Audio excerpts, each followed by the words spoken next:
মানুষের সামনে বলেছেন, ইয়া আইয়ুহান নাস, হে মানব সকলেরা, তোমরা বলো কুলু লা ইলাহা ইল্লাল্লাহ তুফলিহুন, তোমরা বলো আল্লাহ ছাড়া কোনো মাবুদ নাই। বিশ্বনবী সাল্লাল্লাহু আলাইহি সাল্লাম নিজেকে বললেন, আমি মুহাম্মদ সাল্লাল্লাহু আলাইহি সাল্লাম। মক্কার মানুষেরা টিকতে দেয়নি, নবীজি মক্কা থেকে মদিনায় হিজরত করলেন। এই 450 কিলোমিটার, এখন তো আপনার বলা যায় মরুভূমি, সমতল জায়গা, তখন তো এটা সমতল ছিল না, শুধু পাহাড় পাহাড় ছিল। রাসূল করিম সাল্লাল্লাহু আলাইহি সাল্লাম উটের পিঠে উঠে তিনি হিজরত করলেন। আপনারা সবাই জানেন যে পাহাড়ে নবীজি আত্মগোপন করেছিলেন, সেই পাহাড়টির নাম হলো জবলে সুর। জবলে সুর পাহাড়ে আত্মগোপন করেছিলেন। আমি যদি ওই পাহাড়ে এর আগে 2008-এ গেছি, 2010-এ গেছি, আবার এবছরে আল্লাহ নিয়ে গেলেন ওমরায়, তখন ছিল হজের মরশুমে গেছি, কিন্তু আমার কোনো বছরে আমি ওঠার সুযোগ পাইনি জবলে সুর। এত উঁচু পাহাড়, যে পাহাড়ে নবীজি আত্মগোপন করেছিলেন একটা গুহার ভিতরে। তো সেখান থেকে নবীজি চলে গেলেন মদিনাতুল মুনাওয়ারা, মদিনায় চলে গেলেন। এই মদিনা আর মক্কা 450 কিলোমিটার দূরত্ব। নবীজি মদিনার জন্য দোয়া করেছিলেন, আল্লাহ এই মদিনাটাকে তুমি শহর বানিয়ে দাও। আজও মদিনা শহর, তো মদিনা শুধু নয় বরং সোনার মদিনায় রূপ নিয়েছে। জোরে বলুন না সুবহানাল্লাহ। ভাইরা, সারা বিশ্বের নেতা, সারা বিশ্বের নেতা, নবীদের নবী, সরকারে দো আলম, জগৎগুরু, বিশ্বগুরু জনাবে মুহাম্মদুর রাসূলুল্লাহ, সকলে বলুন সাল্লাল্লাহু আলাইহি সাল্লাম। তিনি শুয়ে রয়েছেন মদিনাতুল মুনাওয়ারা, মসজিদে নববী শরীফে। মসজিদে নববী শরীফ এত বড়, এক ইমামের পিছনে 10 লক্ষ মানুষ নামাজ আদায় করতে পারে। জোরে বলুন না সুবহানাল্লাহ। কত লক্ষ মানুষ? 10 লক্ষ মানুষ। একটা পাখার ব্যবস্থা নেই, সব পিলিয়ারের গোড়া থেকে এসি বার হচ্ছে। সারা পৃথিবীতে সব থেকে বড় এসি প্ল্যান্ট সেটা হলো মদিনাতুল মুনাওয়ারা। জোরে বলুন না সুবহানাল্লাহ। তো মানুষ এখন যাচ্ছে সব মদিনার দিকে, মদিনার পানে ছুটছেন। মদিনা শুধু বাসের থেকে দেখবেন মিনার গুলো দেখা যাবে, পাগল হয়ে যাবে, কখন যাব আমার নবীর দরবারে, কখন যাব রওজা মুবারকের পাশে, কখন যাব। বিশ্বনবী সাল্লাল্লাহু আলাইহি সাল্লাম শুয়ে রয়েছেন, মানুষ পাগলের মতো বাবু সালাম গেট দিয়ে ঢুকছে আর নবীজিকে সালাম জানাচ্ছে, আসসালাতু ওয়াসসালামু আলাইকা ইয়া রাসূলুল্লাহ। ভাইরা আমার, আর একদিকে হযরতে আবু বকর সিদ্দিক রাদিয়াল্লাহু তাআলা, আসসালাতু ওয়াসসালামু আলাইকা ইয়া আবু বকর। আর একদিকে শুয়ে রয়েছেন হযরত ওমর। এই তিনজন শুয়ে রয়েছেন। আর একটা জায়গা আজও পর্যন্ত ফাঁকা আছে।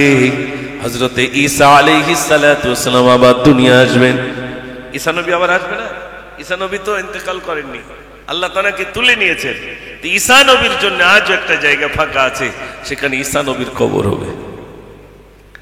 ও সোনার ভাইরা আমার, বলার উদ্দেশ্য,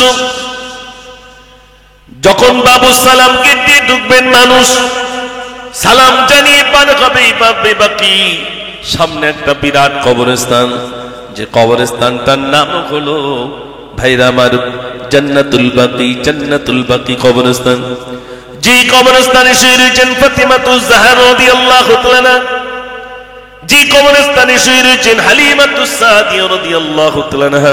ভাইরা আমার, এরপরে শুয়ে রয়েছেন হযরত উসমান গনি রাদিয়াল্লাহু তাআলা শুয়ে রয়েছেন। ভাইরা আবার নবীজির অনেক মেয়ে ওখানে শুয়ে রয়েছেন, জয়নব শুয়ে রয়েছেন, কুলসুম শুয়ে রয়েছেন। ও সোনার ভাইরা আমার, জান্নাতুল বাকি কবরস্থান, কত সাহাবায়ে কেরাম আজমাইন সেখানে শুয়ে রয়েছেন। মানুষ পাগলের মতো সেখানে গিয়ে সালাম জানাই, আসসালামু আলাইকুম ইয়া আহলাদ দিয়ার। জান্নাতুল বাকিতে, জান্নাতুল বাকি কবরস্থানে সালাম জানানো। আপনাদের এই পাশেই কবরস্থান, এখানে আমাদের অনেকের আব্বা, অনেকের মা শুয়ে রইল। ভাইরা আমার, মনে রাখবেন কত মানুষ হজ পাকে যায়, আর প্রতি ওয়াক্তে প্রতি নামাজের পরে 4 জন 5 জন করে জানাজা নামাজ হয়। প্রতি ওয়াক্তে জানাজা নামাজ। আমি মুজাফফর বসে রইলাম, কখন মৃত্যু কবে আমি জানি না। আল্লাহ পাক কোরআন পাকের ভিতরে বলেন, আল্লাযী খালাকাল মাউতা ওয়াল হায়াতা লিয়াবলুয়াকুম আইয়ুকুম আহসানু আমালা। আল্লাহ রাব্বুল আলামিন বলেন, আমি মৃত্যু দিলাম, হায়াত দিলাম, কে কেমন আমল করে আমার কাছে আসতে পারবে। ও যুবক ভাইজানেরা, এখানে আপনারা যারা বসে আছেন, একটু সত্য কথা বলুন, আপনাদের থেকে কম বয়সী ছেলের বুকের উপরে কে মাটি দেননি? দিয়েছেন ভাই? আপনাদের থেকে অনেক কম বয়সী মানুষের বুকে যদি মাটি দেন, তাহলে এবার বলুন আপনি কি মৃত্যুবরণ করব না? আমি মুজাফফর বসে রইলাম, আমি সোশ্যাল মিডিয়ায় দেখলাম, সোশ্যাল মিডিয়ায় দেখছি ইন্দোনেশিয়ার একজন কারি সাহেব, তিনি কেরাত পড়ছেন।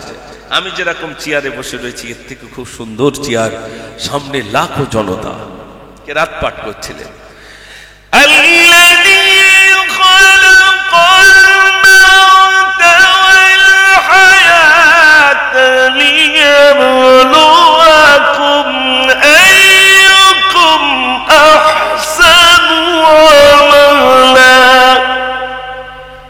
এরকম দম দিয়ে বলছেন, তারপরের আয়াত আর বলতে পারেননি, আস্তে আস্তে নিস্তেজ হয়ে ইন্তেকাল হয়ে গেল।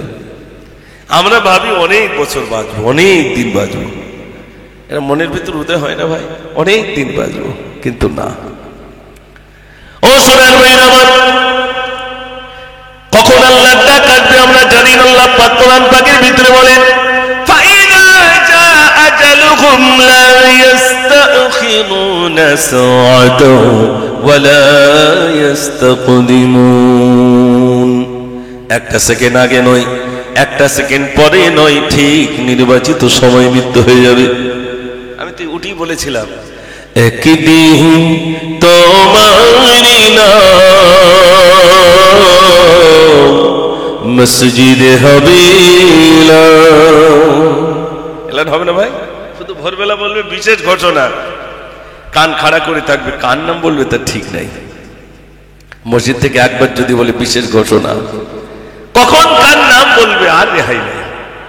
তা আমি বলি, প্রায় জায়গায় বলি, একদিন তোমারি নাম মসজিদে হবে তৈরি থেকো, তৈরি রেখো কবরের মাল সামান।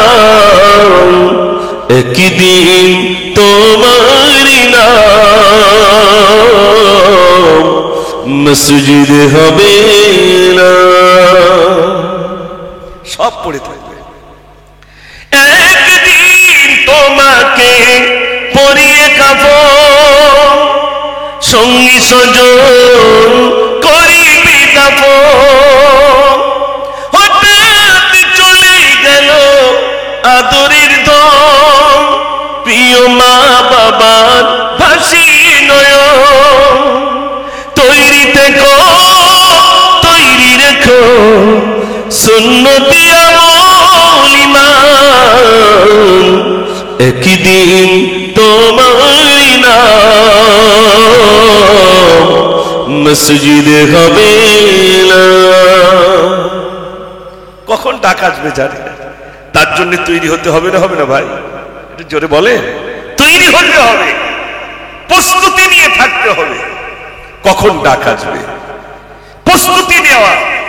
দেখবেন আমাদের বসিরহাটে যে আপনার ওই যে সমস্ত ঘরে যখন আগুন ধরে যায়, তার জন্য কিছু গাড়ি ওখানে নির্ণয় করা আছে না ভাই? ওই ড্রাইভার গুলো সব নিচে বসে থাকে প্রস্তুত নিয়ে, ফোন আসার অপেক্ষা, সঙ্গে সঙ্গে নিয়ে চলে যায়, সঙ্গে সঙ্গে চলে যায়। যারা বিএসএফ থাকেন বর্ডারে, প্রস্তুতি নিয়ে বসে থাকে, না জানি কখন কি হবে। এটা প্রস্তুতি নেওয়া, আমাদেরকে প্রস্তুতি নিয়ে থাকতে হবে। না জানি কখন ডাক আসবে, প্রস্তুতি না পাক অবস্থায় থাকবো না ওজু অবস্থায় থাকবো? ভাই একটু জোরে বলেন। ওজু অবস্থায় থাকবো। কেন? যে ফারিস্তা আসবে আমার জানটা কবজ করবে, আমি যখন পবিত্র হালতে আল্লাহর কাছে যেতে পারি। আল্লাহর কাছে যাব নাপাক অবস্থায় না পবিত্র অবস্থায়? ভাই একটু জোরে বলেন। পবিত্র অবস্থায়, অর্থাৎ আমাকে পবিত্র হালতে থাকা। ভাই আমার আল্লাহ রাব্বুল আলামিন এজন্যই বান্দাকে বলছেন, বান্দারে আমি তোমাকে একদিন ডাকবো, আমি সুন্দর করে তোমাকে বানালাম, চোখের জায়গায় চোখ দিলাম, হাতের জায়গায় হাত দিলাম, কত সুন্দর করে বানালাম। বান্দা তুমি দেখো, আমি যা কিছু সৃষ্টি করেছি সব থেকে সুন্দর করে তৈরি করেছি আমি, আমার বান্দাদেরকে আমি তৈরি করলাম। আল্লাহ রাব্বুল আলামিন বলেন, আসমান তৈরি করলাম, বললাম কুন ফায়াকুন হয়ে গেল। জমিন তৈরি করলাম, বললাম কুন ফায়াকুন হয়ে গেল। পাহাড় তৈরি করলাম, ওয়াল জিবালা আওতাদা, পাহাড়গুলোকে আমি পেকের মতো গড়ে দিলাম।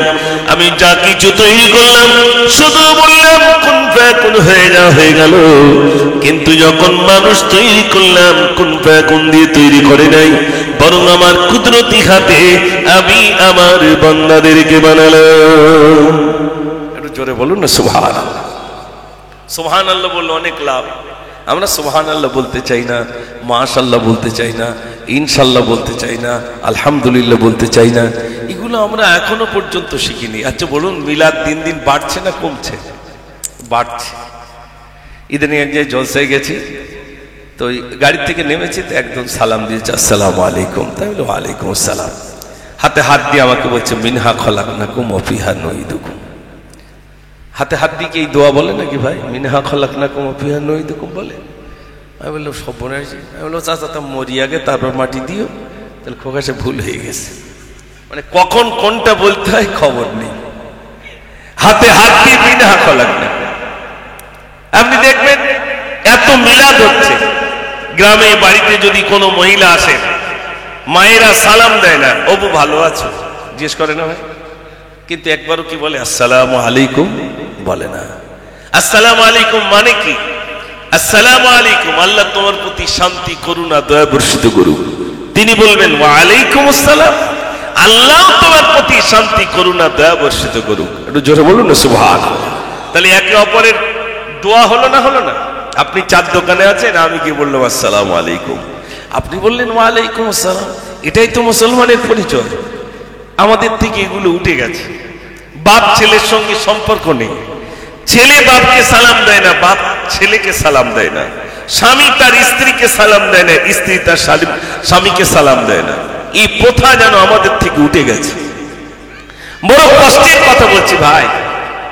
ছেলে আমাদের প্রত্যেকেরই আল্লাহ দিয়েছেন, কম বেশি ছেলে মেয়ে আল্লাহ দিয়েছেন। দিয়েছেন কে? কথা বলে আল্লাহ দিয়েছেন। কৈফিয়ত নেবেন কে? আল্লাহ। আচ্ছা একটু বলবেন, এই যা টাকা আয় করেছেন তাই মাঝে মাঝে সিবিআই তদন্ত করছে না? তো যদি এই টাকা যদি সিবিআই তদন্ত হয়, ভারতের প্রধানমন্ত্রী যদি আমার আপনার টাকা কিভাবে আমি সঞ্চয় করেছি তার জন্য যদি কৈফিয়ত নিতে পারেন, তার জন্য যদি সিবিআই তদন্ত করতে পারে, তাহলে একটু বলবেন যে আসমানের মালিক আমাকে আপনাকে তৈরি করেছেন, তিনি কি আমার হিসাব নেবেন না? একটু জোরে বলেন। আপনি এই লাইট জ্বালাবেন, তার জন্য বিদ্যুতের বিল দিতে হয়, হয় না? হয় না? যদি সঠিক টাইমে বিদ্যুতের বিল না দেন, তার জন্য আরো কর চাপে, আরো বেশি আপনার সুদ বাড়ে, আরো বেশি আপনাকে যদি সঠিক টাইমে না দেন আরো সমস্যার সম্মুখীন হয়ে যাবে। আল্লাহ রাব্বুল আলামিন আসমান তৈরি করলেন, অযাচিতভাবে রোদের তাপ দিয়েছেন, আবার পানি দিয়েছেন, এত কিছু আমি আপনি জাল্লার ভাইরা আমার কুদরতি ও সোনার ভাইরা আমার, আল্লাহ রাব্বুল আলামিন যে নিয়ামত আবার আপনার জন্য দিয়েছেন, এগুলো আমি আপনি উপভোগ করছি, সেই আল্লাহর কাছে কি কৈফিয়ত দিতে হবে না? এত কিছু গ্রহণ করছি, এখন কলে পানি উঠছে না আমাদের দিকে, সব সাবমার্সাল বসাতে হচ্ছে। এখন আল্লাহ যদি বলে পানি দেবো না, সাবমার্সাল বসালি পানি আটবে ভাই? একটু জোরে বলে। আল্লাহ যদি বলে দেবো না, আল্লাহ কি এরকম করেন? না। এই ইদানিং প্রচন্ড গরম পড়েছিল। গরমটা কেন? এই গরম আমাদের গুনাহের কারণে। জাহান্নাম যখন নিঃশ্বাস ফেলে, সেই নিঃশ্বাসে উত্তপ্ত হয়ে যায় মানুষ। প্রচন্ড, এই পশ্চিম বাংলায় এত গরম কোনোদিন পড়েনি। তাহলে বলুন পশ্চিমবাংলায় গোনার কাজ বাড়ছে না কমছে বলে মনে হয়? একটু জোরে বলেন। আগের তুলনায় গোনা বাড়ছে না কমছে? এই আপনাদের টাকির আশেপাশে আগে এত পার্ক ছিল বলে মনে হয়? এখন পার্ক বেড়েছে না কমেছে? তা যত পার্ক বেড়েছে গোনার কাজ তত কমেছে না বেড়েছে? বলুন। আমরা তো এর আগে টাকি এসেছি, ওই রাস্তা দিয়ে গিয়েছে ঘুরতো, বসার জায়গাটাকে কিছু ছিল না নদীর পাড়ে। ঠিক বলছি না ভুল বলছি? আর এখন স্বর্গ বানিয়ে দিয়েছে। আমাদের মতো কত ঘরের ছেলেরা, মেয়েরা, বউরা বরকা থেকে শুরু করে সমস্ত কিছু করে সেখানে আসছে, গুনাহের কাজে জড়িয়ে যাচ্ছে। আহা, ও সোনার ভাইরা, আমাদের গুনাহের কারণে মনে রাখবেন যে গজব আছে আল্লাহর পক্ষ থেকে, ওটা আমাদের হাতে কামাই করা। আমরা যখন গুনাহে জড়িয়ে যাব, আল্লাহ রব্বুল আলামিনের তরফ থেকে আমাদের উপরে গজব আসবে, গজব আসবে। ও সোনার ভাইরা, রোগের নাম নির্ণয় করতে পারবে না। রোগ বলে কি জিনিস বলছে ডাক্তার বাবু, সব পরীক্ষা করছে কিন্তু রোগ খুঁজে পায় না। আল্লাহ বলে বান্দারে, রোগ খুঁজে পাবি না, আমি এমন রোগ দেব ওই রোগের নাম নিশানা পর্যন্ত তুই খুঁজে পাবি না। বলছে এত রক্ত পরীক্ষা করলাম, এত চেক করলাম, ডাক্তার বাবু একবার এখানে পরীক্ষা করেন, একবার ওখানে পরীক্ষা করেন, সব কিছু দেখেছেন। ডাক্তার বলছে আমি সব তো ঠিক দেখতে পাচ্ছি, কিন্তু আপনার রোগ তো আমি নির্ণয় করতে পারি না। আল্লাহ বলে বান্দারে, রোগ আমি এমন দেব নির্ণয় তো করতে পারবি না, এমন কি নাম নিশানা পর্যন্ত তুই খুঁজে পাবি না। ও সোনার ভাইরা, আমার আল্লাহ জন্য বলেন ইয়া আইয়ুহাল্লাযীনা আমানু তাকুল্লাহা হাক্কা তুকাতিহি ওয়া লা তামুতুন্না ইল্লা ওয়া আনতুম মুসলিমুন।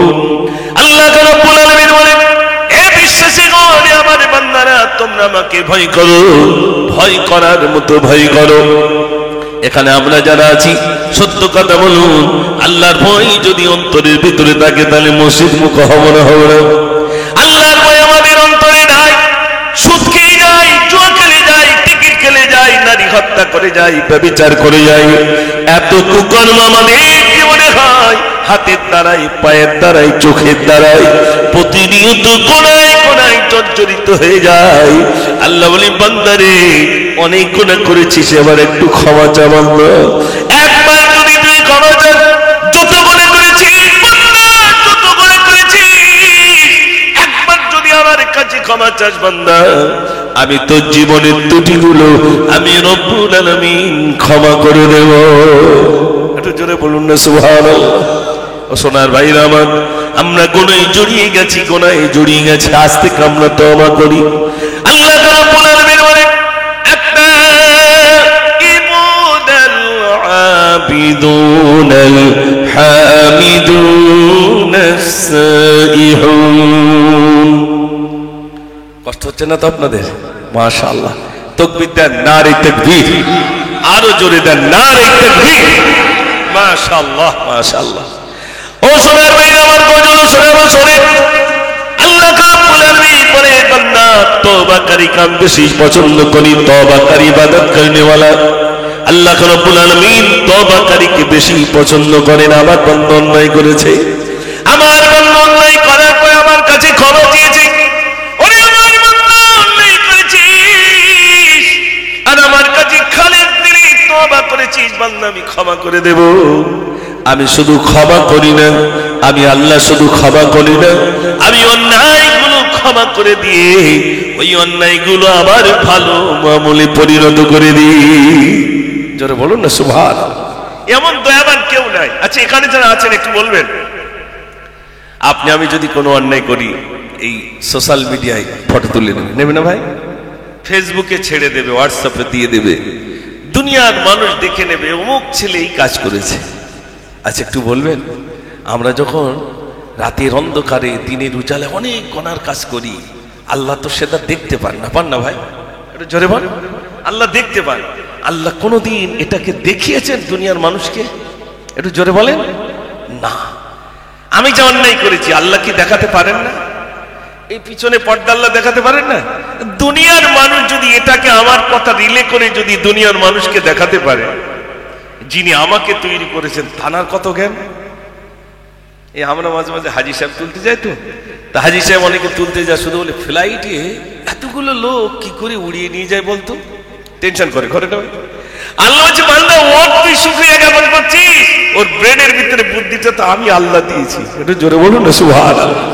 এই যে আমি এখানে বলছি আর এখানে আওয়াজ হচ্ছে, এই বুদ্ধিটা কে দিয়েছেন? একটু জোরে বলেন। আল্লাহ দিয়েছেন। আল্লাহ বলছেন এই বুদ্ধিটা আমি দিয়েছি, আমি হলাম ইন্নাল্লাহা আলা কুল্লি শাইইন কাদির, আমার মতো ক্ষমতা কারুর নাই। জোরে বলুন না সুবহানাল্লাহ। আচ্ছা একবার বলবেন, দুনিয়ার সকল মানুষ কি অসুবিধা হচ্ছে নাকি? ওসব বাদ দেন, বসে একটু জিকির করেন লা ইলাহা ইল্লাল্লাহ, লা ইলাহা ইল্লাল্লাহ, লা ইলাহা ইল্লাল্লাহ মুহাম্মাদুর রাসূলুল্লাহ সাল্লাল্লাহু আলাইহি ওয়াসাল্লাম। অনেকক্ষণ হয়ে গেছে তো, এই জন্য যুবক ভাইরা টিস পিস করছে, একটাতে গজল বলে নিলে আবার ঠান্ডা হবে ইনশাআল্লাহ। আমি সকল ভাইদের কাছে অনুরোধ করব, সবাই বসে, আমি একটাতে গজল আপনাদের কাছে শোনাবো। দেখি শুনতে চান, যদি দেখি তাহলে ভোল্টেজ একটু যদি জোর হয় তাহলে মনে করুন শুনবেন, আর আওয়াজ যদি কমে যায় তাহলে মনে করুন শুনবেন না। দেখি আওয়াজ দেখি, নারে তাকবীর, আর একটু জোরে দেন, নারে তাকবীর। দয়ারি সাগর নবী আমার প্রতি ঘরে ঘরে, মধুর কালমা পড়ে নিও থাকবা নিরাপদে। প্রতিদিন দয়ার পানি যেতে মদিনা, প্রতিদিন দয়ার পানি যেতে মদিনা, নজরানা ইয়া রাসূল দরুদ নজরানা, নজরানা ইয়া রাসূল দরুদ নজরানা, নজরানা ইয়া রাসূল দরুদ নজরানা। পশু পাখিতে গুঞ্জন মেলা, মুখে মুখে টান সাল্লাল্লাহু, রব্বে করিমের শ্রেষ্ঠ মেহমান, আলোকিত হয়েছে তমাম জগৎ, তোমাকে ছেড়ে থাকতে পারি না, নজরানা ইয়া রাসূল দরুদ নজরানা, নজরানা ইয়া রাসূল দরুদ নজরানা। দয়ারি সাগর নবী আমার প্রতি ঘরে ঘরে, মধুর কলমা পড়ে নিও থাকবা নিরাপদে। প্রতিদিন দয়ার পানি যেতে মদিনা, প্রতিদিন দয়ার পানি যেতে মদিনা, নজরানা ইয়া রাসূল দরুদ নজরানা, নজরানা ইয়া রাসূল দরুদ নজরানা। দেখি আওয়াজ আপনাদের, নারে তাকবীর, আরো জোরে দেন, নারে তাকবীর। আমি শোনাবো ইনশাআল্লাহ। এত মাত্র কয়েকটা গজল শুনিয়েছি, আমি শোনাবো, তবে যেখানে রেখে এসেছি ওখান থেকে আবার শুরু করবো ইনশাআল্লাহ। আমি মাঝে মাঝে কিছু গজল শোনাবো। আর যুবক নওজোয়ান যে সমস্ত ভাইরা আছেন, আলহামদুলিল্লাহ আপনাদের এখানে যদি আমি প্রথম এসেছি, কিন্তু খুব ভালো লাগছে, আমার এলাকা, কিন্তু আমি প্রথম আসলাম এখানে, ভাবতে পারা যায়? তার মানে আমার তকদিরে আজকের দিনেই ছিল, ঠিক কিনা ভাই? তকদির এটাই ছিল আজকের দিনে, আল্লাহ পাক আমাকে এখানে এনেছেন, আসতে পেরে খুব ভালো লাগছে আলহামদুলিল্লাহ। আমি সত্যি খুবই আনন্দিত, খুবই আনন্দ পাচ্ছি যে আমার গায়ে এখান থেকে তো চৈতল বেশি দূর নয়। আলহামদুলিল্লাহ, আমি স্মরণীয়ার মতো জায়গায়, সুন্দর জায়গায়, এই স্মরণীয় একটি নাম মানে স্মরণেই থাকবে ইনশাআল্লাহ। সবাই বলুন ইনশাআল্লাহ। আল্লাহ যেন আমাদের আগমনকে কবুল করেন, সবাই বলুন আমিন। ভাইরা আমার, আমি আপনাদের কাছে বলছিলাম আল্লাহ রাব্বুল আলামিন আমাদেরকে সুন্দর করে তৈরি করেছেন, আবার আমাদেরকে ডাকবেন। এখানে যারা আছেন সত্য কথা বলুন, যদি আল্লাহ ডাকেন আর আমি আপনি যদি আজরাইলকে বলি তুমি জান কবজ করতে আসছো, শোনো আমার ব্যাংকে 2 কোটি টাকা আছে, তুমি অন্তত 5টা মিনিট সময় দাও, দেবে নাকি? হ্যাঁ, ঘুষখোর জীবনে অনেক দেখেছেন, কিন্তু আজরাইল ঘুষ খায় বলে মনে হয়? 2 কোটি টাকা, ওই সর্বনাশ। 5 মিনিট সময় দেবে? দেবে না, সব ঘুষ খাবে। আজরাইলের কাছে ওসব খাতির নেই, আসবে ব্যাস দমের কষ্ট শুরু, জান পাখিটা ছিঁড়ে নিয়ে চলে যাবে। মানুষের ছিদ্র কটা বলুন, জানেন? মানুষের ছিদ্র কটা? এ দেখেন, একটু বলেন ছিদ্র কটা মানুষের জানেন? 4টে না 5টা? এ দেখেন, না ভাই 5টা না, একটা গাল, 2টো নাক, কটা হলো? 3টে, আর 2টো চোখ, কটা? 5টা, 2টো কান, 7টা, আর 2টো বললাম না, ও 2টো সবার আছে, তাহলে কটা হলো? 9টা। এই ছিদ্র থেকে জানটা কবজ করা হবে। যদি কান থেকে হয় কানটা খাড়া হয়ে থাকবে, গাল থেকে যদি জানটা কবজ করানো হয় তাহলে গালটা হা হয়ে থাকবে। আহা, এই জানটাকে ছিঁড়ে নিয়ে হবে, যেতে চাবে না। একটা খাঁচার ভিতরে একটা মনে করুন ছোট্ট পাখি আছে, ওই পাখিটা যখন আপনি হাত দিয়ে ধরতে যাবেন, পাখিটা কি অত সহজে ধরা দেবে ভাই? জোরে বলে, ও কি করবে? খাঁচার ভিতরে কি করবে? ছোট ছোট ছোট ছটফট ছটফট করবে। আমাদের রূহ শরীরের ভিতরে ছটফট ছটফট করবে, ছোটাছুটি করবে, আতঙ্ক হয়ে যাবে। কেউ পেশাব করে ফেলবে, পায়খানা করে ফেলবে, চোখ মোটা মোটা হয়ে যাবে, হাত জোড় করবে। আমরা তখন বলি আব্বা ভয় পাচ্ছেন নাকি আব্বা? তখন বলি ও কি একটা যেন দেখছে আর জড়ো সড়ো হয়ে যাচ্ছে, হয় না ভাই? জোরে বলে, কাকে দেখে? আজরাইল। আহা, ও সোনার মেয়েরা, এত কষ্ট, এত কষ্ট।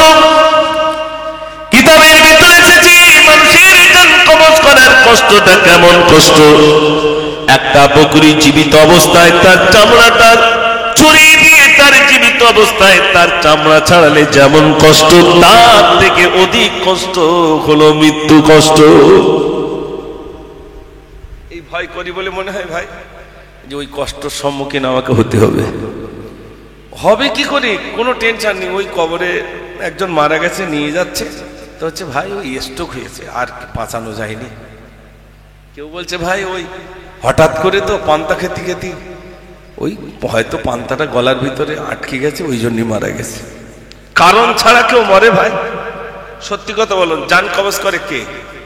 একটু কথা বলে, ফোন করে কি বলে ও মুজাফফর ভাই আমার আব্বা জান আজরাইল জান কবজ করে, যেরকম বলে মারা গেছে। কি করে মারা গেছে? হার্ট অ্যাটাক করে।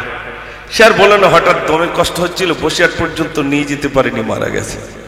মনে রাখবেন, আমরা পৃথিবীতে যত ধর্মাবলম্বী মানুষ আছে, আমাদের এখানে যেমন হিন্দু ভাই আছেন, খ্রিস্টান আছেন, অনেক ধর্ম, আদিবাসী আছেন, সাঁওতাল আছেন, বিভিন্ন মানুষ রয়েছেন।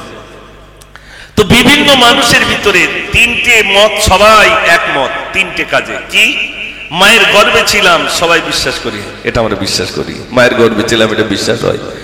দুনিয়ায় এসেছি, এটা বিশ্বাস হয়। মৃত্যু হবে, এটাও বিশ্বাস হয়। ও আমার হিন্দু ভাইদের কাছেও শুনবেন, বলেন না মৃত্যু হবেই, হবে না ভাই? এবার বলুন, আমার হিন্দু ভাইরা মারা গেলে পুড়িয়ে দেয়, মুসলিম ভাইরা কবরস্থ করে, আবার আদিবাসী তারা যোগী পোতা করে, বিভিন্ন রকম পন্থা আছে। আপনারা যেমন আটুল বসে বসেছেন না, ওইভাবে আবার বেষ্টন করে বসিয়ে দেওয়া হয়। বিভিন্ন রকম কায়দায় মানুষকে মাটিতেও দেওয়া হয়, পুড়িয়ে দেওয়া হয়। এখন বলুন, এই মানুষ এমন জিনিস, বেঁচে আছে ভালো, মরণের পরে যদি আপনার খুব লোকে ভালোবাসে, 5 দিন রেখে দেবে বলে মনে হয়? জোরে বলেন, কেন বলেন তো? গন্ধ বার হবে। তাহলে এ কি জিনিস? মরার পরে 5 দিন রাখা যাবে না। আজ মরলে হিন্দু ভাইরা কাল পুড়িয়ে দেবে, আজ মরলে মুসলিম ভাইরা কাল কবরস্থ করে দেবে, আমাকে আর আপনাকে রাখবে না। হয় পোড়াবে নইলে মাটিতে দিয়ে দেওয়া হবে। তাহলে এবার একটু বলুন ভাই, আমার হিন্দু ভাইরা পুড়িয়ে দিল, মুসলিম ভাইরা কবরস্থ করলো, তাই বলে কি স্রষ্টার কাছে হিসাব দিতে হবে না? একটু জোরে বলেন। হিসাব দিতে হবে। যিনি তৈরি করেছেন তানার কাছে হিসাব দিতে হবে। 60 বছর জিন্দেগি দিয়েছিলাম, 70 বছর তোমার বয়স দিয়েছিলাম, কি কাজ করেছো বলো? এই কৈফিয়ত কিন্তু আল্লাহর কাছে দেওয়া লাগবে। আমরা যারা ইসলাম ধর্মাবলম্বী, আমরা আল্লাহ বলে ডাকি। আমার অনেক হিন্দু ভাইরা কেউ ভগবান বলেন, কেউ স্রষ্টা বলেন, কেউ প্রভু বলেন, কেউ রব বলেন। একজনকে অনেক নামে ডাকা যায়, ডাকা যায় না? যায় না। কিন্তু তিনি কজন? একটু জোরে বলেন। একজন, এক। লা ইলাহা ইল্লাল্লাহ, নেই কোনো মাবুদ আল্লাহ ছাড়া। তিনি তার পরিচয়টা কোরআন শরীফের ছোট্ট একটি সূরার ভিতরে দিয়েছেন। কুল হুয়াল্লাহু আহাদ আল্লাহুস সামাদ লাম ইয়ালিদ ওয়া লাম ইউলাদ ওয়া লাম ইয়াকুল লাহু কুফুয়ান আহাদ। জোরে বলুন না সুবহানাল্লাহ। আল্লাহ তাআলার পরিচয়টা দিয়েছেন এই ছোট্ট সূরার ভিতরে। কুল হুয়াল্লাহু আহাদ, হে নবী আপনি বলুন আল্লাহ হলেন এক এবং একক। সে আল্লাহ ডাকবেন, যেই ডাক দেবেন এক একজন। এই যেমন আমাদের প্রধানমন্ত্রী কিছু মন্ত্রী আছে না ভাই? হ্যাঁ না বলেন না? আচ্ছা, আল্লাহর কিছু মন্ত্রী আছে, বোঝানোর জন্য বলছি। কি মন্ত্রী? একটা মন্ত্রী আছে পানি দেওয়ার জন্য, কোথায় কতটা পানি হবে না হবে তার দায়িত্ব আছে। নামটা একটু বলবেন? জানেন না? আচ্ছা। আরেকজন আছেন সিংহায় মুখ দিয়ে রাখবেন, তার নাম কি? মাশাআল্লাহ, ইসরাফিল আলাইহিস সালাতু ওয়াস সালাম। আর আরেকজনের দায়িত্ব আছে আল্লাহর কথাগুলো নবীদের কাছে পৌঁছে দেবেন। উনি হলেন হযরতে জিবরিল আমিন আলাইহিস সালাতু ওয়াস সালাম। আরেকজনের সবাই নাম জানে, আসবে জানটা ছেড়ে নিয়ে চলে যাবে। নাম কি? হ্যাঁ, এইটা সবাই জানে। আর পানির জন্য যিনি দায়িত্ব হযরতে মিকাইল আলাইহিস সালাতু ওয়াস সালাম, ওনার দায়িত্ব পানি। যেদিন সব মারা যাবে আর কেউ বেঁচে থাকবে না, সেদিন আজরাইল থাকবে। আল্লাহ রাব্বুল আলামিন বলবেন আজরাইল, আর কে বেঁচে আছে?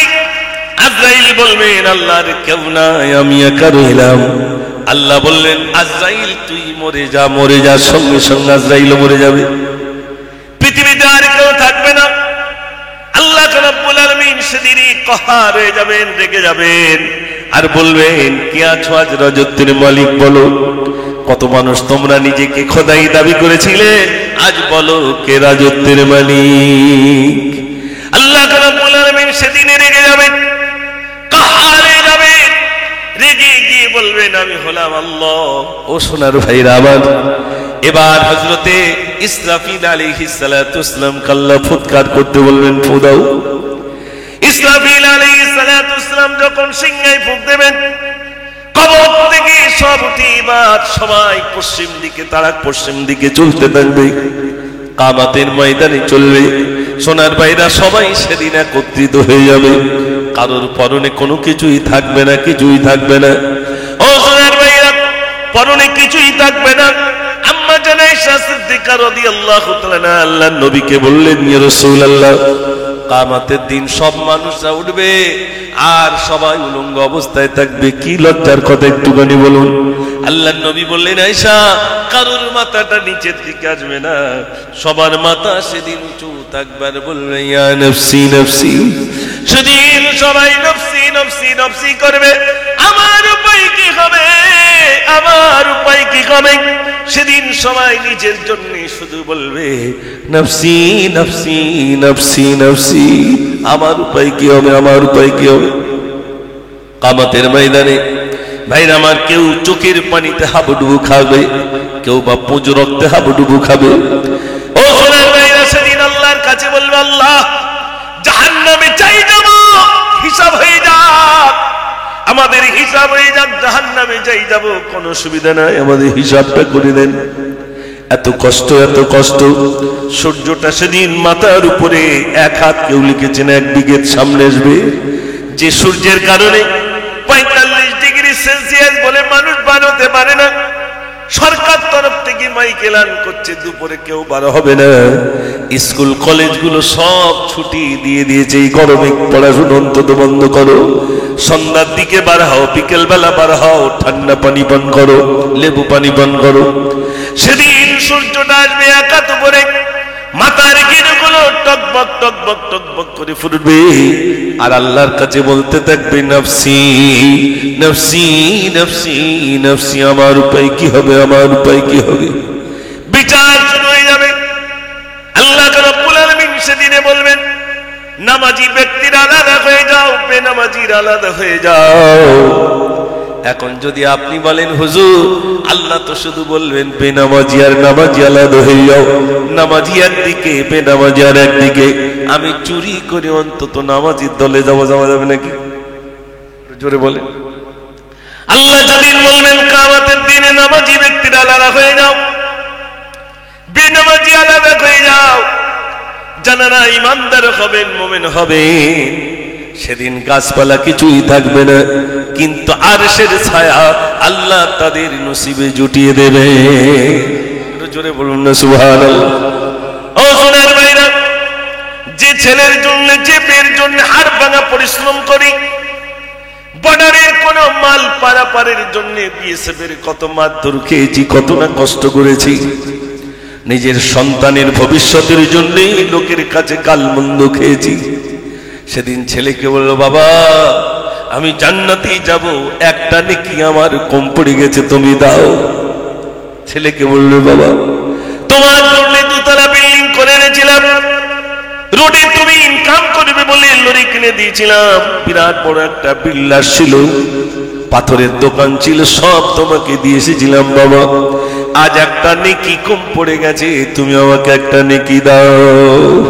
সেদিন ছেলে বলবে তুমি আমি তোমাকে চিনি না, চিনি না, আমি তোমাকে চিনি না, চিনি না।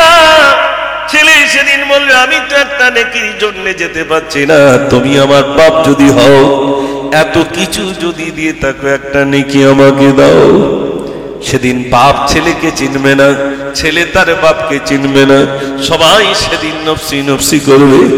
একটু গাড়ি তাকিয়ে দেখে আমাদের কত বাপ এই কবরে শুয়ে রয়েছে, কবরের পাশে কি দুটো হাত তোলার সময় আমাদের নাই? বাপের জন্য একটু দান খয়রাত করার সময় নাই? বাপের কবরের পাশে এসে আল্লাহর কাছে বলতে পারি না আল্লাহ তুমি আমার আব্বাকে ক্ষমা করে দাও, চোখের পানি ফেলতে পারি না, দুনিয়ায় কষ্ট পেয়ে গেল, নিজের স্ত্রীর দ্বারাই নিজের দ্বারাই কোন ছেলে বাপকে মারতে গেল, মাকে মারতে গেল, ঘর থেকে তাড়িয়ে দেয়, ওই মাটা কবরে শুয়ে, ওই আব্বাটা কবরে শুয়ে, একদিনের তরে কবরের পাশে গিয়ে দাঁড়িয়ে বললাম না আল্লাহ তুমি আমার আব্বাকে ক্ষমা করে দাও। আল্লাহ রাব্বুল আলামিন বলেন বান্দারে তোর আব্বা কবরে শুয়ে, তুই দুনিয়ায় এই বলে দোয়া কর রব্বিরহামহুমা কামা রাব্বায়ানি সগীরা। ওরে আমার বান্দা তোর আব্বার জন্য তুই দোয়া কর, তোর মায়ের জন্য তুই দোয়া কর। সন্তানের চোখের পানি নাকের ডগায় আসার পূর্বে আমি রব্বুল আলামিন সন্তানের দোয়াটা কবুল করে নেব। একটু জোরে বলুন না সুবহানাল্লাহ। বড় দুঃখের কথা বলি, বেঁচে থাকতে যা করে যাবেন ওটাই সঙ্গে যাবে, মরণের পরে ছেলে আমার কবরের পাশে যাবে, আশার করবেন না, ঠিক কিনা ভাই? আমার ছেলে আমার জন্য দান করে আশা করে লাভ নাই, আমার মরণের পরে আমার বেঁচে থাকতে থাকতে আমার ওই কবর নামক ঘরের সরঞ্জাম আমাকে তৈরি করে দেওয়া লাগবে। একটা দুনিয়ায় ঘর করতে গেলে যেমন লাইটের প্রয়োজন হয়, ওই কবর নামক ঘরের জন্য এখান থেকে লাইট করিয়ে যেতে হবে, সব কিছু এখান থেকে তৈরি করে যেতে হবে। বিশ্বাস করুন ও সোনার ভাইরা, যদি না নিয়ে যেতে পারি সব বরবাদি হয়ে যাবে। মাত্র 60 বছর কি 70 বছর শেখ সাদি রহমাতুল্লাহ আলাইহি একটা ঘটনা লিখেছেন মুসলমানের জন্য। অসুবিধা হচ্ছে না তো আপনাদের? মাশাআল্লাহ, এটা আবার আওয়াজ দেন, নারে তাকবীর। মায়ের কদম চুমে গেলে খোদার রকম হতো, মায়ের কদম চুমে গেলে খোদার রকম হতো। জোরে বলুন না সুবহানাল্লাহ। ফুলের সুবাস যতই থাক, ফুলের সুবাস যতই থাক, হবে না মায়ের মতো। মায়ের কদম চুমে নিলে খোদার রহম হতো। মায়ের কদম চুমে নিলে খোদার রহম হতো। জান্নাত পেতে যদি চাও, দিও না মাকে ব্যথা। গর্বে দারুণে যন্ত্রণা মায়ের দিলে গাথা। কোথায় গেলে পাবো বলো আমার মায়ের মতো। মায়ের কদম চুবে নিলে খোদার রকম হতো। জোরে বলুন না সুবহানাল্লাহ। মা, মা একটা শব্দ মা।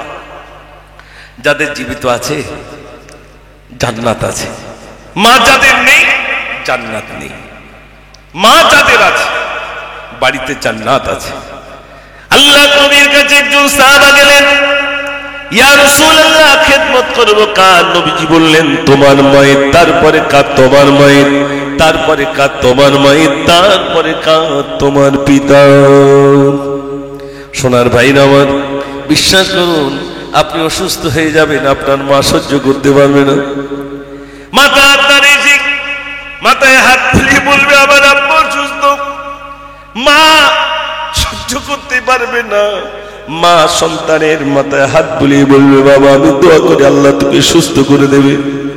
দুনিয়ার আর কেউ নাই আপনার কষ্টের সময় মাথায় হাত বুলাবে, দুনিয়ার আর কেউ নাই। এই দুনিয়ায় একজনই আছে, তিনি হলেন মা। মা জানার আছি, যদিও আপনার বয়স হয়েছে মা, মা বয়স হলেও মা তুত্তুর করে সে সন্তানের গায়ে হাত বুলায় আর বলে বাবা তুই সুস্থ হয়ে যাবি, কাঁদিস না বাবা তুই সুস্থ হয়ে যাবি। ও সোনার ভাইরা, সান্ত্বনা দেওয়ার মতো একজনই মানুষ, তিনি মা। ওই মা রেখে চলে গেছি, কবরস্থ হয়ে রয়েছে। আমি আপনাদের কাছে অনুরোধ করবো প্রতি জুমার দিন নামাজ পড়ার পরে, জুমার নামাজ পড়ে ভাইরা আমার মায়ের কবরের পাশে আসুন। এবার সূরা ফাতিহা পড়ুন, দুরূদ শরীফ পড়ুন, সূরা ইখলাস পড়ুন, দুটো হাত তুলে মায়ের কবরের পাশে দোয়া করুন আর বলুন আল্লাহ আমার মাকে তুমি ক্ষমা করে দাও, আমার আব্বাকে তুমি ক্ষমা করে দাও, আল্লাহ তুমি ক্ষমা করে দাও। বিশ্বাস করুন সন্তান কিছুই জানুক আর না জানুক, ওই সন্তান দোয়া করে বাপ মায়ের জন্য দোয়া করবে, আমার আল্লাহ আজ পর্যন্ত কেঁপে যাবে। একটু জোরে বলুন না সুবহানাল্লাহ। আমার সোনার ভাইরা আমার, মরণ আসবে জানা না চলে গেছেন, তার জন্য একটু দোয়া করুন। ও সোনার ভাইরা, কিতাবের ভিতরে এসেছে আল্লাহর একজন বান্দা, আল্লাহর একজন ওলি বান্দা, তিনি স্বপ্ন যোগে দেখছেন ভাইরা আমার প্রতি সপ্তাহে জুমার দিন, বৃহস্পতিবার দিন গত রাত জুমা রাতে ভাইরা আমার কবরস্থানে একজন আল্লাহর কোন ফারিস্তা আসেন নূরের খাঞ্জা নিয়ে, তা থেকে কবরবাসীরা একটা করে নূর নিয়ে গেছি। আর কিছু মানুষের কবর অন্ধকার, আর কিছু মানুষের কবরটা নূরে আলোকিত হয়ে গেছে। জিজ্ঞাসা করলেন আপনাদের কবরটা এত আলো আর ওদের কবরটা এত অন্ধকার, কারণটা কি একটুখানি বলুন। যাদের কবর অন্ধকার তারা বলেন ওদের সন্তানেরা ওদের জন্য দোয়া খায়রের ব্যবস্থা করেছে, দান করেছে বলে ওদের বাপ্পারা ওই সন্তানের দানের কারণে, সন্তানের দোয়ার কারণে ওরা নূরের খাঞ্জা থেকে নূর পেয়েছে, এজন্য ওদের কবরটা আলোকিত হয়ে গেছে। আমাদের কবর অন্ধকার, আমাদের ছেলের আমাদের কবরের পাশে দুটো হাত তুলে কোনোদিন কাঁদিনি, কোনোদিন একটুখানি আল্লাহর কাছে ক্ষমা চাইনি, আল্লাহর কাছে একটুখানি বলিনি, আমাদের জন্য কিছু বলি নাই বলে আমাদের কবর অন্ধকার। ও সোনার ভাইরা, আব্বা মা কি আর কবর থেকে উঠেছে আমাকে আপনাকে বলবে? বলবে ওরে ছেলে আমার জন্য একটু দোয়া কর? কোনদিন আব্বা মা ঋষি বলবে না ছেলে বাবা আমার জন্য একটু দোয়া কর। সোনার ভাইরা আমার, এখানে অনেক ভাইরা রয়েছেন, আজ থেকে নিয়ত করুন, নিয়ত করুন প্রতি সপ্তাহে জুমার দিন আমার আব্বা মায়ের কবরের পাশে গিয়ে দুটো হাত তুলে আর আল্লাহর কাছে কাঁদবো। 5টা মিনিটের জন্য কাঁদবো, নিজের জবান দিয়ে বলবো, কিছু না বলতে পারি অন্তত এতটুকু বলবো, আল্লাহ এইখানে আমার মা বাপ শুয়ে রয়েছে, তুমি ক্ষমা করে দাও। আল্লাহ আমি অজ্ঞ, আমি মূর্খ, কিছুই জানি না, কি বললে আমার বাপ মা ক্ষমা পাবে, তাই তুমি আমার জবান থেকে বলিয়ে দাও। নিজের বাপ মায়ের জন্য যত কবরস্থানে যাবে, ওই বাপ মা কবরে শুয়ে শুয়ে সন্তানের জন্য রুহানি দোয়া করতে থাকবে। জোরে বলুন না সুবহানাল্লাহ। সোনার ভাইরা আমার, এই জন্য বাপ মায়ের জন্য বেশি বেশি কবরে যান, দোয়া করুন, আল্লাহর কাছে কাঁদুন, নিজের মায়ের জন্য কাঁদুন, আব্বার জন্য কাঁদুন। কত কষ্ট করে আমাকে আপনাকে ভাইরা আমার লালন পালন করেছে। কোনদিন যদি বলতাম দুপুরে বেলা রান্না হয়েছে, শুধু শুনেছি মা তুমি কি রান্না করেছো, মা বললো এই রান্না করলাম, খাওয়ার সময় আমি খাবো না, তুমি কেন এমন রান্না করেছো, আমি খাবো না। মা কোনদিন উত্তেজিত হয়নি, তুই কাঁদিস না, কাঁদিস না, তোর জন্য কোন আমি একটা ডিম ভাজা করে দিচ্ছি, কোনদিন কষ্ট দেয় নাই। দিয়েছে নাকি ভাই? ওই মা কোনদিন সন্তানকে কষ্ট দেয় নাই। মা কাঁদে, মা কাঁদে আর বলে, আব্বা তুই কাঁদিস না, তোর আব্বা ইনকাম করতে পারি না, তুই এমন জ্বালাতন করিস না। তবু কোনদিন ওই মা সন্তানকে তিরস্কার করে নাই, বরং আল্লাহর কাছে কেঁদেছে। ও সোনার ভাইরা, এমন মা অনেকেই দুর্বল হয়ে রয়েছেন সন্তানের কাছে। এবার মা বলে, বাবা আমার জন্য কিছু আনিস, কিনে আনিস, বাবা আমি ছেলে আর কিনে আনি না। এমন ছেলে আছে না নাই? জোরে বলে। ও বাবাজিরা, ভাইরা, এই জন্য আমি আপনাদের কাছে বলবো, বয়স হয়েছে, যত ভাইদের মা বাপ রয়েছে আজ থেকে নিয়ত করুন, মা বাপকে খেদমত করুন, মা বাপের সেবা করব। মায়ের কদম তলে সন্তানের দ্বার জান্নাত রয়েছে। বিশ্বাস করুন ভাইরা আমার, যিনি মা পেয়েছেন, মায়ের সেবা করেছেন, তিনি সব পেয়ে গেছেন ভাইরা আমার। ও ঘরের ভাইরা, কিচ্ছু নিতে হবে না, মা শুধু একবার দোয়া করে দেবে, যা বাবা আমি তোর জন্য দোয়া করে দিলাম। মায়ের দোয়া এমন দোয়া, বিদ্যুতের থেকে আরো দ্রুত গতিতে মায়ের দোয়াটা সন্তানের জন্য কবুল হয়ে যায়।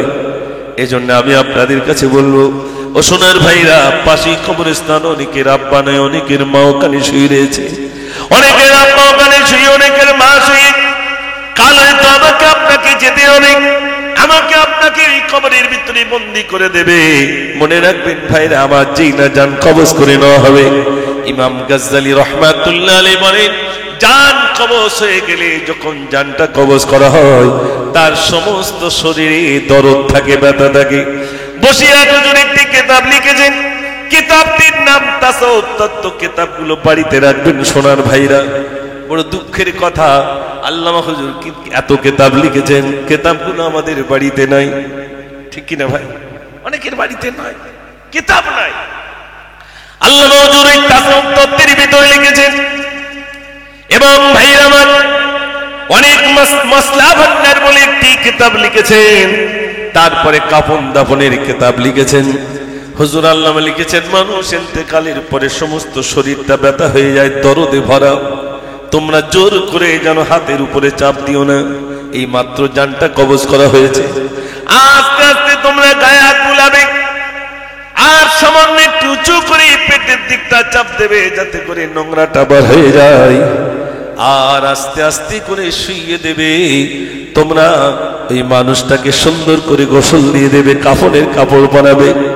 হুজুর আল্লামা লিখেছেন, ভাইরা আমার, ইন্তেকালের পূর্ব মুহূর্ত থেকে নিয়ে আর ইন্তেকালের পরে কি কি করণীয় সব আল্লামা হুজুর লিখে দিয়ে গেছেন। আল্লামা হুজুর শেষ বেলায় বললেন, আমি রুহুল আমিন ওই বাড়িতে রইলাম যে বাড়িতে আমার কিতাব রয়েছে, আমি রুহুল আমিন সেই বাড়িতে রইলাম। একটু জোরে বলুন না সুবহানাল্লাহ। ও সোনার ভাইরা, আমাদের বুঝতে হবে, আমাদের পশ্চিম বাংলায় বিশেষ করে বসিরহাট সাব ডিভিশনে, বসিরহাটের বুকে যিনি শুয়ে রয়েছেন, জিন্দাবলি ভাইরা আমার, দুনিয়ায় বেঁচে থাকতে যেমন দোয়া করেছে, মরণের পরে বাংলার মানুষের জন্য রুহানি দোয়া তিনি করতে থাকে। ও ভাইরা আমার, এই জন্য বহু কিতাব তিনি লিখে গেছেন মানুষকে বাঁচার জন্য। আমি আপনাদের কাছে বলতে চাই, ইমাম গাজ্জালী রাহমাতুল্লাহ আলাইহি লিখেছেন, কাফনের কাপড় পরানোর পরে ওই মানুষটা বলতে থাকে, আমার মুখের কাপড়টা তোমরা একটুখানি খুলে দাও, আমি শাদির পালা কানে একটুখানি আমি দেখবো, যে বিল্ডিংটা বানিয়েছিলাম দেখবো, আমার ছেলেটাকে দেখবো, মেয়েটাকে দেখবো, আমার মুখটা একটুখানি খুলে দাও। কিন্তু ভাই আমার দেখে কি করবে? ইমাম সাহেব তাড়াতাড়ি করে মুখের কাপড়টা লাগিয়ে দেবে, দেবে না? দেবে না? কাঁধে করে যখন নিয়ে যাওয়া হবে, জড়সড় হয়ে যাবে, আমাকে কোথায় নিয়ে যাও, কোথায় নিয়ে যাও, আমাকে নিয়ে যেও না, নিয়ে যেও না, আমি জাহান্নামের গর্ত দেখতে পাচ্ছি, নিয়ে যেও না, আমাকে নিয়ে যেও না। আর মোমেন ব্যক্তি বলবে, আমাকে তাড়াতাড়ি নিয়ে চলো, তাড়াতাড়ি নিয়ে চলো, জান্নাতের উঁচু মাকাম আমার জন্য ইন্তজার করছে। একটু জোরে বলুন না সুবহানাল্লাহ। মোমেন ব্যক্তি বলবে, তাড়াতাড়ি করে আমাকে নিয়ে চলো, তাড়াতাড়ি নিয়ে চলো। আর যিনি জাহান্নামে হবেন, তিনি দেখতে পাবেন আমার জাহান্নামের এই গর্ত, আযাব দেখতে পাবেন, বলবেন কোথায় নিয়ে যাও, কোথায় নিয়ে যাও, আমাকে নিয়ে যাও না। সোনার ভাইরা আমার, খাটিয়ায় করে যখন নিয়ে যাওয়া হয়, চিৎকার দিতে থাকে, ওই চিৎকার দুনিয়ার মানুষ শুনতে পায় না, দুনিয়ার মানুষ শুনতে পায় না, পশু পাখিরা শুনতে পায়। সোনার ভাইরা, যখন নিয়ে যাওয়া হয় তখন মনে মনে করে, পিছনে এতগুলো মানুষ আসছে, মনে সব আমার সঙ্গে যাবে, কিন্তু না না না না, কবরে যখন নামানো হয় তখন দেখে সামনে একজন, পিছনে একজন, পার দিকে মাথার দিকে দুজন নামে, নামে না? নামে না?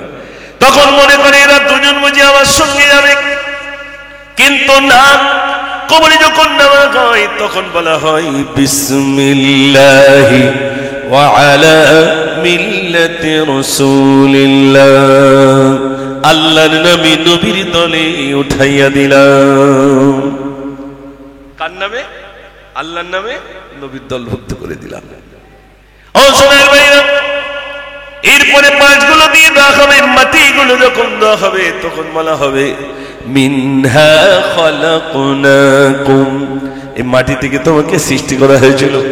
তারপরে বলেন, অফিহা নুইদুকুম, আবার ওই মাটিতে তোমাকে দফা করে দিলাম। তারপরে বলেন, ওয়ামিনহা নুখরিজুকুম তারাতান উখরা, আবার এই কবর থেকে, এই মাটি থেকে একদিন তোমাকে তোলা হবে। বিশ্বাস হয় না? হয় না? আবার তোলা হবে। ও সোনার ভাইরা, মাটি দিয়ে চলে আসলো। আহা, আচ্ছা, জীবিত করনেওয়ালা কে?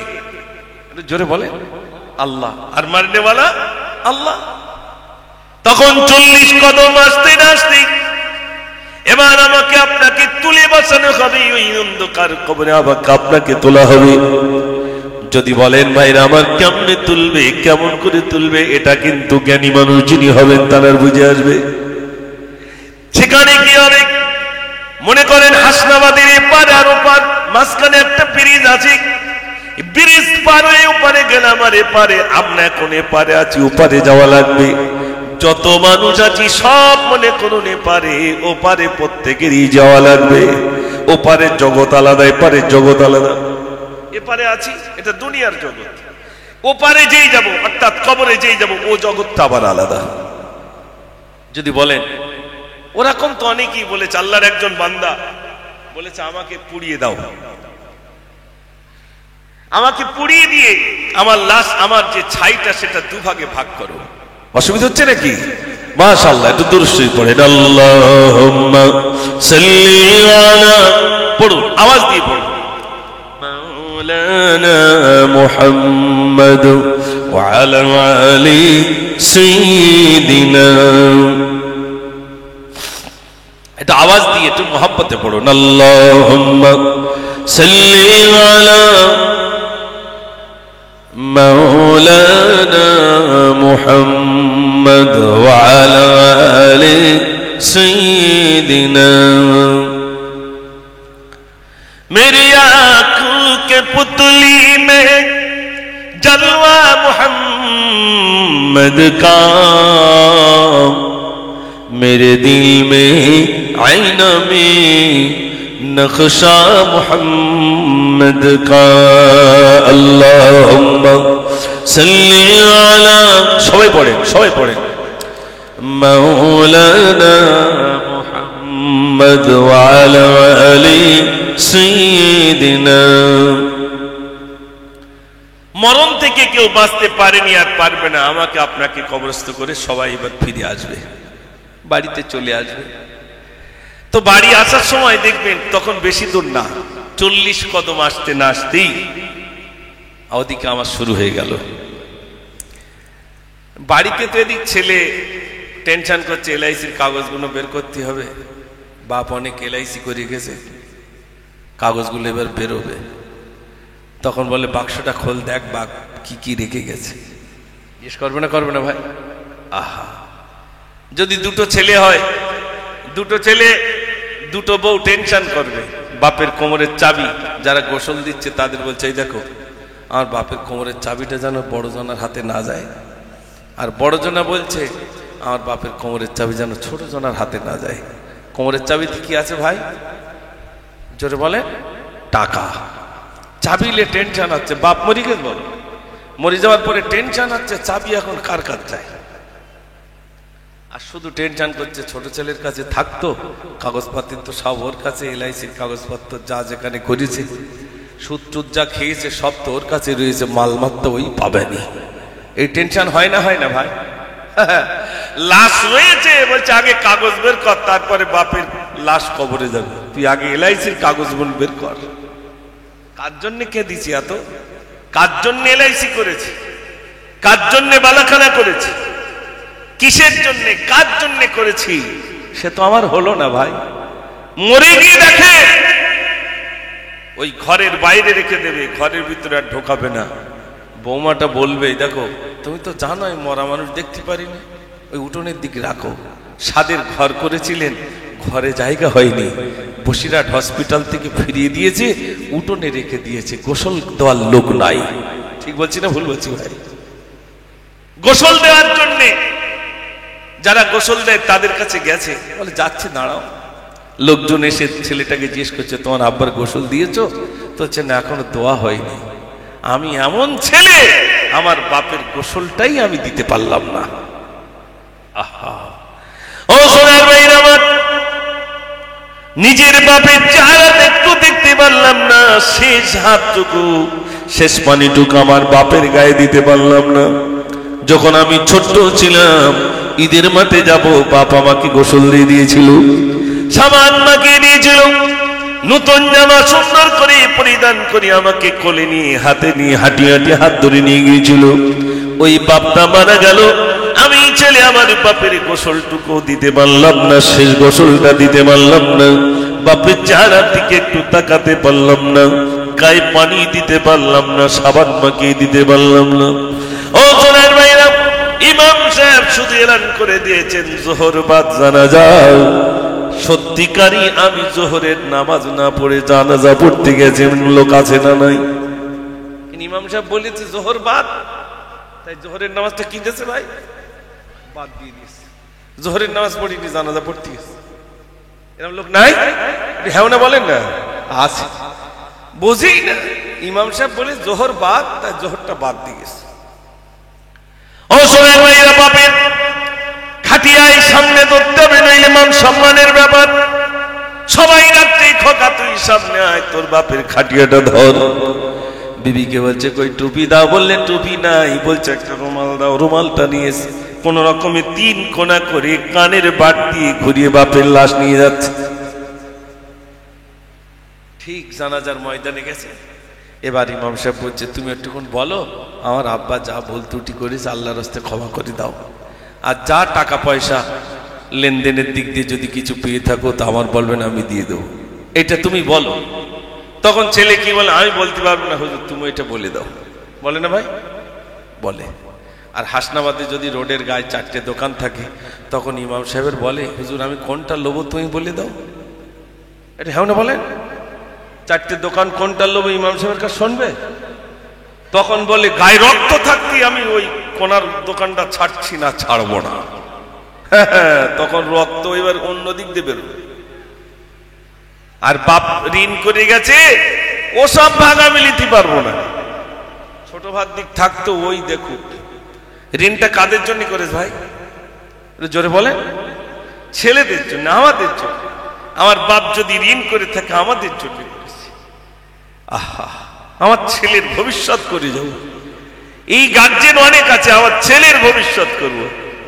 ছেলের ভবিষ্যৎ ওটা নয়। ছেলের ভবিষ্যৎ বলতে ছেলেকে সুশিক্ষা দিয়ে যান, জ্ঞান দিয়ে যান। আমার ছেলেটা ডাক্তার হোক, আমার ছেলেটা মাস্টার হোক, আমার ছেলেটা ইঞ্জিনিয়ার হোক, আমার ছেলেটা প্রফেসর হোক, আমার ছেলেটা উচ্চ শিক্ষায় শিক্ষিত হোক। এটাই হলো সব থেকে বড় ভবিষ্যৎ। ছেলেকে সুশিক্ষা দিলে ওই ছেলের দ্বারাই সমাজ উপকৃত হবে। জোরে বলুন না সুবহানাল্লাহ। আর যদি অঢেল টাকা দেন, কদিন ভাই টাকি তো পাশই নাকি, ঘন ঘন যাবে না কম যাবে বলে মনে হয়?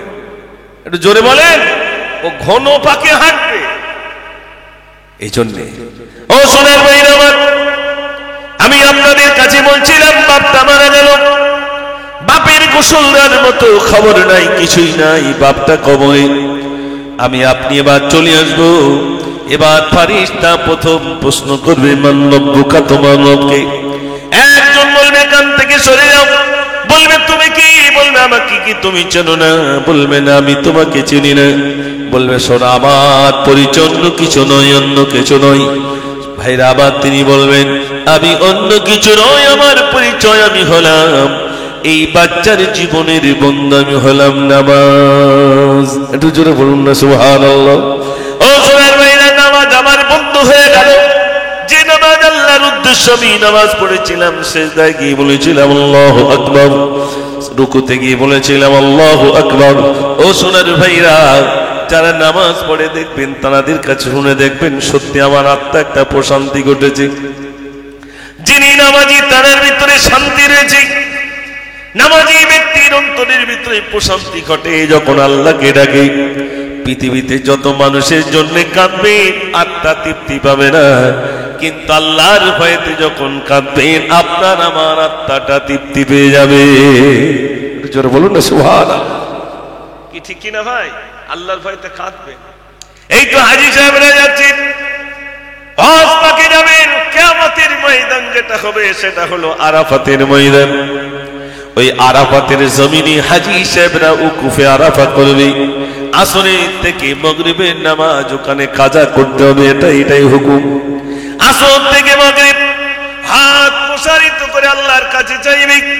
গোটা আরাফাতের ময়দান শুধু কান্নায় কান্নায় কান্নায়, চতুর্দিকে কান্নার রোল পড়ে যাবে। সুদান দেশের মানুষেরা কাঁদে, ফ্রান্সের মানুষেরা কাঁদে, জার্মানির মানুষেরা কাঁদে, ইতালির মানুষেরা কাঁদে, কুয়েতের মানুষেরা কাঁদে, ইরানের মানুষেরা কাঁদে। ভাইরা আমার, পাকিস্তান বলেন, বাংলাদেশ বলেন, হিন্দুস্তানে শুধু এপার থেকে ওপার পর্যন্ত হিন্দুস্তানে কত ভাষাভাষীর মানুষ রয়েছে তার কোনো ইয়াত্তা নাই। সবাই আল্লাহর কাছে নিজের ভাষা অনুযায়ী কাঁদে কাঁদে, নিজের গুনার জন্য কাঁদছে। আল্লাহর কাছে শুধু এতটুকু বলছো, আল্লাহ তুমি ক্ষমা করে দাও, ক্ষমা করে দাও। গোটা আরাফাতের জমিনে শুধু কান্নার রোল পড়ে গেছে। লক্ষ লক্ষ লক্ষ মানুষ কাঁদবে, কেঁদে কেঁদে তৃপ্তি পাবে না, আরো মনে করবো আর একটু কাঁদি, আর একটু কাঁদি। জোরে বলুন না সুবহানাল্লাহ। গোটা আরাফাতের জমিনে শুধু কান্নার রোল। আল্লাহ রাব্বুল আলামিন ওই আরাফাতের দিকে তাকিয়ে ফেরেশতাদেরকে বললেন, ও ফেরেশতারা, তোমরা বলেছিলে মানুষ তৈরি করতে হবে না। দেখো আমার বান্দারা আরাফাতের জমিনে নিজের গুনাহের জন্য কেমন করে কাঁদে, একবার দেখো আমার ফেরেশতারা। ওরে আমার ফেরেশতারা, আজ আমার বান্দা বান্দীগুলো কেঁদে কেঁদে জারে জারে নিজের গুনাহের জন্য কাঁদে আরাফাতের জমিনে। যিনি না গেছেন বোঝাতে পারা যাবে না। লক্ষ লক্ষ মানুষ সবার চোখ দিয়ে টপ টপ টপ টপ করে পানি পড়ছে, কেঁদে জারে যা। ও সোনার ভাইরা আমার, আসর থেকে মাগরিব পর্যন্ত বসে না, বরং দাঁড়িয়ে দাঁড়িয়ে কাঁদছে। জবলে রহমত পাহাড়টা শুধু মানুষে ভরপুর, কিঞ্চিত পরিমাণ পাহাড়ের অংশ দেখা যায় না। ভাইরা আমার, সর্বসায় শুধু খেতে যাচ্ছে, জারে জার হয়ে যায়। আল্লাহর কাছে কাঁদতে থাকে। আল্লাহ রাব্বুল আলামিন তখন বলেন, ওরে আমার ফেরেশতারা তাকিয়ে দেখ, তাকিয়ে দেখ, আমার বান্দারা পথের জমিনে কেমন করে কাঁদে, তোমরা সাক্ষী থেকে যাও। আমার ওই সমস্ত বান্দা বান্দির দিকের জীবনের ত্রুটিগুলো আমি রব্বুল আলামিন ক্ষমা করে দিলাম। একটু জোরে বলুন না সুবহানাল্লাহ। মানুষ এখন হজ পাকে যাচ্ছে। ও সোনার ভাইরা, কত কষ্ট হজ পাকে যারা গেছেন তারা জানেন। লক্ষ লক্ষ মানুষ যেন জোয়ার দিয়ে যাচ্ছে। মিনা থেকে আরাফাতে যাবেন, আরাফাত থেকে আবার যখন মুজদালিফায় আসবেন, মুজদালিফায় খোলা আসমানের নিচে থাকতে হবে। খোলা আসমানের নিচেই থাকা লাগবে। যত ঠান্ডা পড়ুক আর যাই হোক, ওই ইহরামের কাপড়টাও শুধু পরে থাকবেন, মাথায় কিছু দিতে পারবে না। ও সোনার ভাইরা, কে ধনী কে গরিব সবাই সমান। মুজদালিফার ময়দানে, মিনার ময়দানে সবাই সমান। কে বাদশা, কে আমির, কে ফকির, সবাই সেদিন সমান হয়ে যাবে।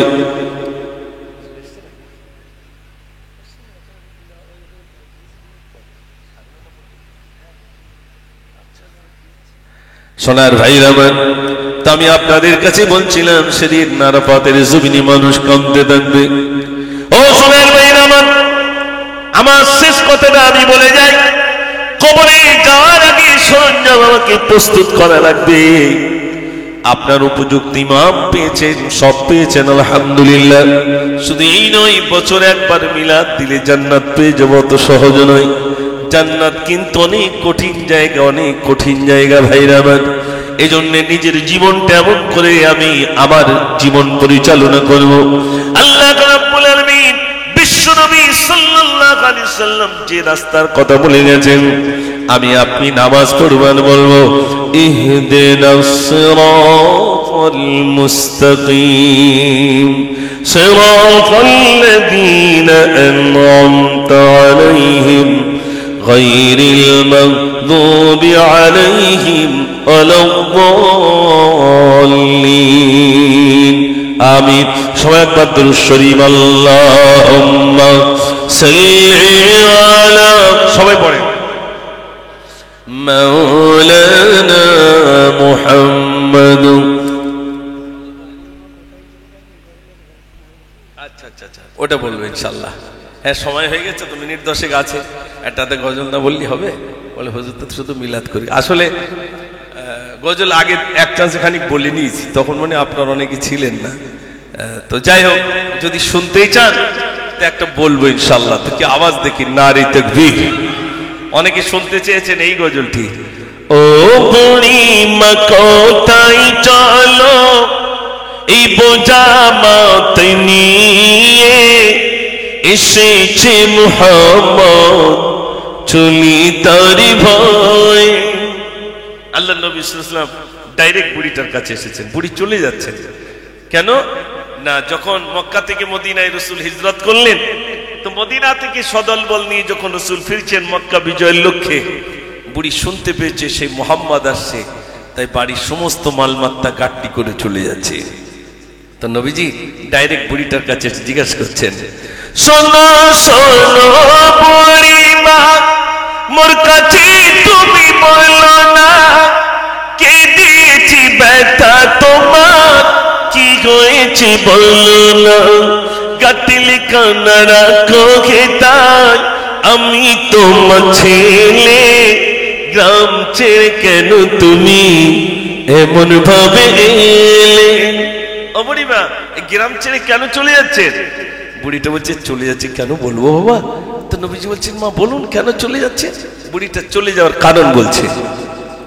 বললি শোনো বেটায় আমার, চলি কিসের ভয়ে, এমন যুবক আসলো কে তাই, চলি তারি ভয়ে, নামটি তাহার মুহাম্মদ রে, মাতা তাহার মিনা, মোরা যাদের পূজা করি সে তো তাদের মানে না। আমরা যাদের মাবুদ বলি ও তাদের মানতে চাইনি, এই জন্য চলে যাচ্ছে। নবীজি বলছেন, ও মা আর কি অন্যায় আছে? বুড়িটা দ্বিতীয় অন্যের কথা বলছে। দয়া নাই রে মায়া নাই রে এমন ছেলে আমি না, সে যুদ্ধ করে মানুষ মারে করে শুধু বিচার, তাই বলিয়া থাকবো না রে এমন গায়ের মাঝে, গাটলি খানা দাও না আমার চলি নিজ কাজে। ও আমাকে ছেড়ে দাও চলে যায়। নবীজি বলছেন চলে তো যাবেন, বোঝাটা আমাকে দেন, আমি মাথায় করে নিয়ে যাব। জোরে বলুন না সুবহানাল্লাহ। বুড়িটা বলছেন বাবা ছেড়ে দাও। নবীজি বলছেন ও বুড়িমা গাটলি খানা দাও আমায়, চলো চলি দুজনেতে যেতাই গিয়ে সন্না গাটলি খানা মাথায় নিয়ে আমার নবী চলে। বুড়িমা বলছেন এমন মায়াকে দেখাবে, বুড়িমা এবার বলে কে বাবা তুমি আমার বোঝাটা বহন করে নিয়ে যাচ্ছ?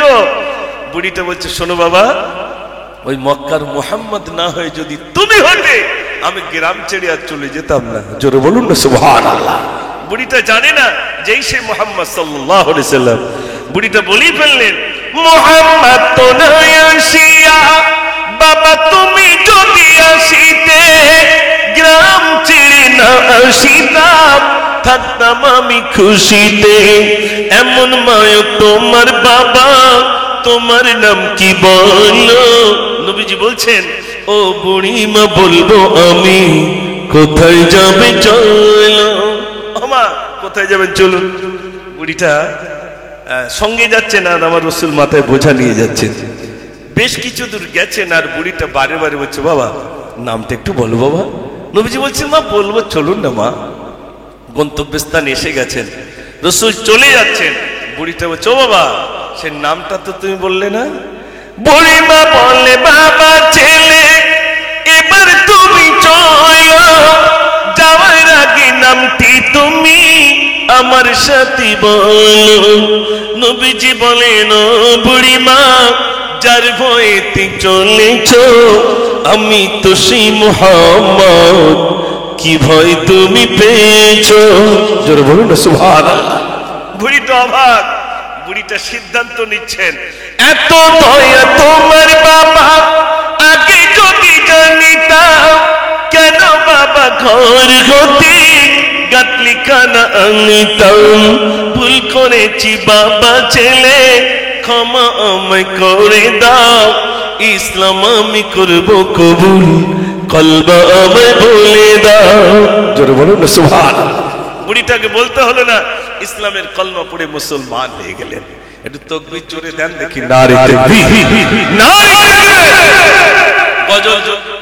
গজল যদিও আপনাদের কাছে আমি প্রথম চান্সে কিছু বলেছি, আবারও বলেছি।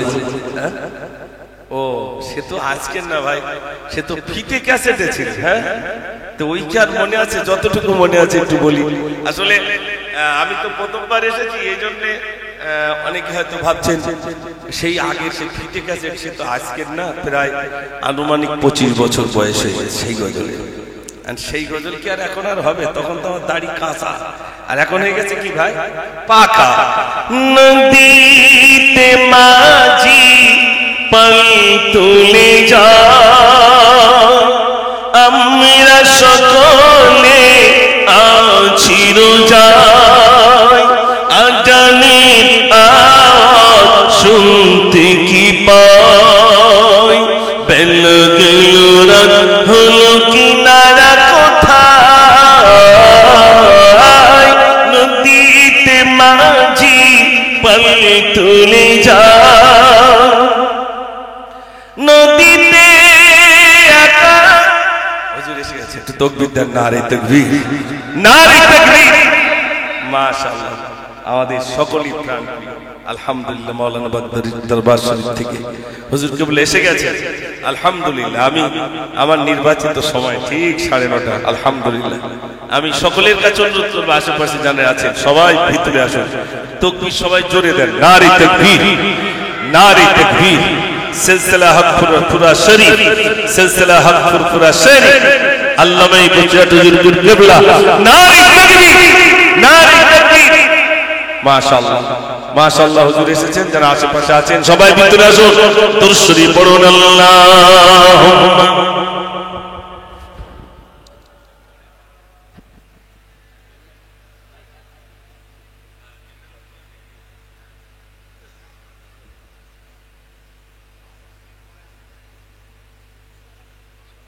হ্যালো হুজুর, আমাদের মধ্যে কিছুক্ষণ জিকিরের মজলিস পরিচালনা করবেন, তারপরে ইনশাআল্লাহ বাংলাদেশের একটা মাওলানা আছে, উনি ওয়াজ নসিহত করবেন, তারপরে ফুরফুরা শরীফের হুজুর উঠবেন। তো হুজুর এখন জিকিরের মজলিস পরিচালনা করবেন, আপনারা জিকিরের মজলিসে সকলে বসে